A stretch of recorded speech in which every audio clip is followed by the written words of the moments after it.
लद्दाख में भारतीय सेना को मिली बड़ी बढ़त। फिंगर 4 में भी चीनी सैनिकों से ऊंचाई पर भारतीय जवान। मोर्चा संभाल कर चीनी सेना की घेराबंदी तेज। गलवान घाटी में हिंसक झड़प के बाद चीन और भारत के बीच नफरत की खाई गहरी होती जा रही है। वास्तविक नियंत्रण रेखा पर तनातनी का माहौल बना हुआ है, लेकिन चीन की हरकत पर भारतीय सेना नजर बनाए हुए है। ईस्टर्न लद्दाख में पेंगोंग झील के उत्तरी किनारे यानी फिंगर एरिया में अब भारतीय सैनिकों की तैनाती अहम हाइट्स पर की गई है। चीनी सैनिक यहां पर फिंगर 4 की चोटी पर डटे हुए हैं। अब भारतीय सेना ने वहां पर ऐसी पोजीशन पर कब्जा कर लिया है जो फिंगर 4 से भी ऊंची है, यानी भारतीय सेना अपने ही इलाके में ऐसी हाइट पर तैनात है जो फिंगर 4 को भी डोमिनेट करती है। भारत चीन के जवान आमने सामने। रेजांगला इलाके में भारत और चीन के जवान आमने सामने डटे हुए हैं। दोनों सेनाओं के बीच 300 गज से ज्यादा की दूरी नहीं है। हालांकि 7 सितंबर के बाद टकराव की दोबारा नौबत नहीं आई है।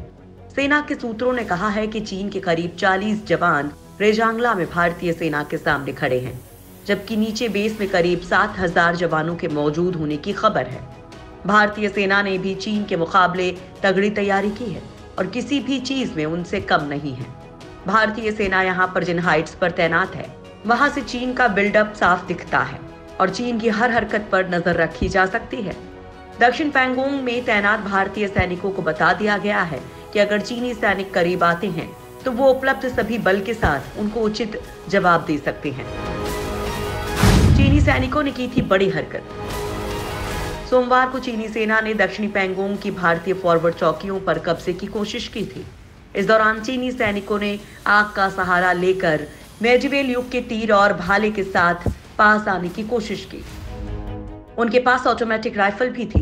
चीनी सैनिकों ने भारतीय तारबंदी को भी निकालने की कोशिश की थी। पेंगोंग झील के दक्षिण किनारे में जिन जिन हाइट्स पर भारतीय सैनिक तैनात हैं, वहां पर अपने इलाके में भारतीय सेना ने वायर ऑब्स्टिकल लगा रखी हैं।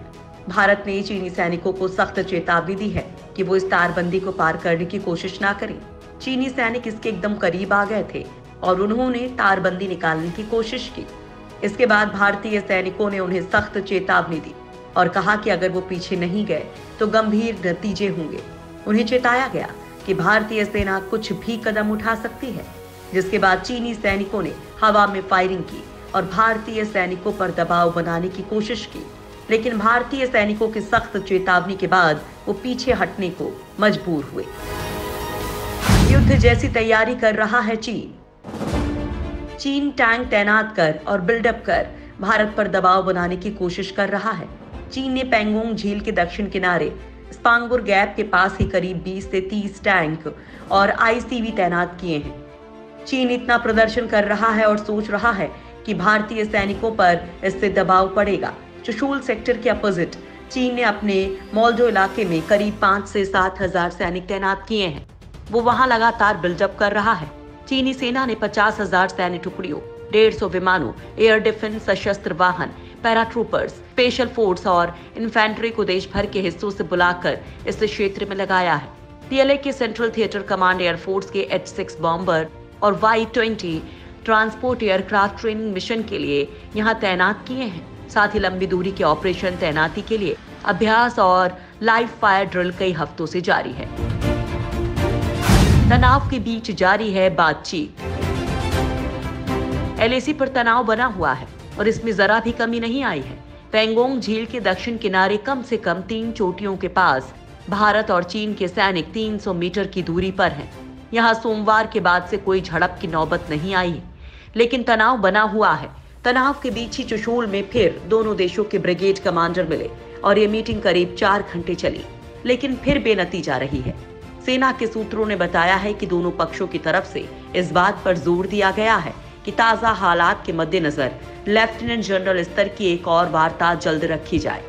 दरअसल दोनों देशों की नजर SCO बैठक में विदेश मंत्रियों की मुलाकात पर है। इसके बाद अगले सप्ताह लेफ्टिनेंट जनरल स्तर की वार्ता होने की संभावना है। झूठ बोलकर कब्जा करने की कोशिश।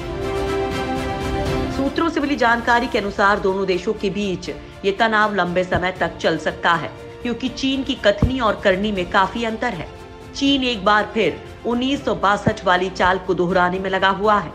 वो भारत से शांति और समझौते की बात करते हुए सेना को पीछे हटने को कह रहा है, लेकिन अपनी सेना को आगे बढ़ाने की कोशिश में लगा हुआ है। गलवान घाटी के बाद चीनी सेना ने चुशूल में भी धोखा देते हुए रात में कब्जे की कोशिश को दोहराया। पीएलए ने 28 अगस्त को चुशूल में स्थानीय हॉटलाइन के माध्यम से भारतीय सेना से संपर्क किया और दोनों पक्षों ने किसी भी कार्रवाई से बचने और रात की गश्त से बचने के बारे में बात की। लेकिन बाद में उसी रात चीनी सैनिकों ने पैंगोंग त्सो के दक्षिणी तट पर भारतीय क्षेत्र पर कब्जा करने के लिए 1000 से अधिक सैनिकों को भेज दिया, लेकिन सतर्क भारतीय सेना द्वारा प्रयास को विफल कर दिया गया।